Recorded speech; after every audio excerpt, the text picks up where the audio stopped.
Erling Haaland será nuevo jugador del Manchester City y el acuerdo se va a anunciar en breve, inminente. ¡Arrancamos!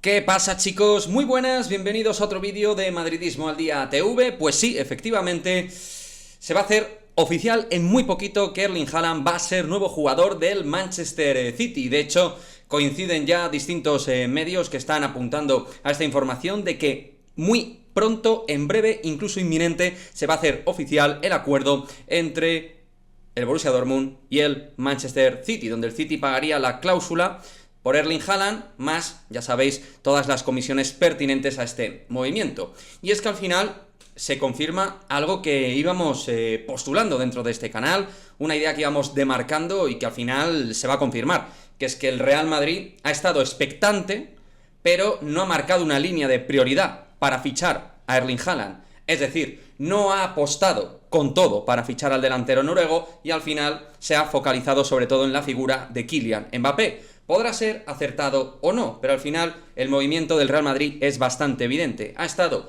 en modo escuchando, parado, para ver si había alguna posibilidad, si el jugador también por su parte quería forzar para jugar en el Real Madrid, y al final se han juntado todas las cuestiones para que Haaland vaya al Manchester City. Y cuando decimos que se junten todas las cuestiones, claramente hablamos a nivel deportivo, ser la marca Manchester City, ser el nuevo líder y referencia del conjunto Citizen, porque en el Real Madrid con Benzema y Mbappé eso iba a ser mucho más complicado, y al final pues él quiere ser protagonista de un nuevo proyecto. Luego el aspecto económico, evidentemente también, el Real Madrid no le iba a pagar los emolumentos a título salarial, etcétera, que le va a pagar el Manchester City, y él quiere ser, como digo, líder de un nuevo proyecto. Y nos podrá gustar más o menos, muchos teníamos ilusión tiempo atrás de que Haaland y Mbappé pudieran llegar juntos, pero al final el Real Madrid ha marcado sus líneas de prioridad y entiende que, pues, como por ejemplo ha dicho Ramón Álvarez de Mon, que también el factor lesiones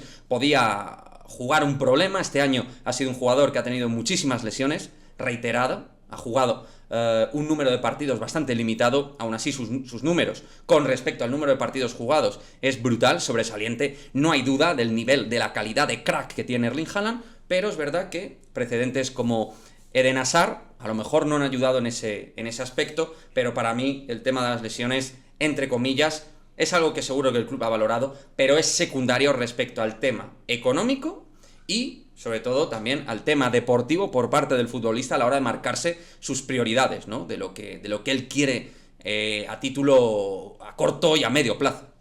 Para mí, por ahí se mueve absolutamente todo. Ya os digo, yo tenía muchísima ilusión de verles a los dos, pero yo estoy convencido de que vamos a formar un grandísimo equipo también sin Haaland, con Mbappé, con Rudiger. Ojalá Tchouaméni pudiera llegar, vamos a ver cuáles son los movimientos finales que hace el Real Madrid, pero desde luego pienso que vamos a tener incluso mejor equipo respecto a esta temporada, donde hay cosas que mejorar. Ya sabéis que soy de la idea de que hay que fichar un centrocampista como Tchouaméni, lo de Rudiger lo veo prioritario, lo de Mbappé fundamental como nuevo líder del proyecto futuro del Real Madrid.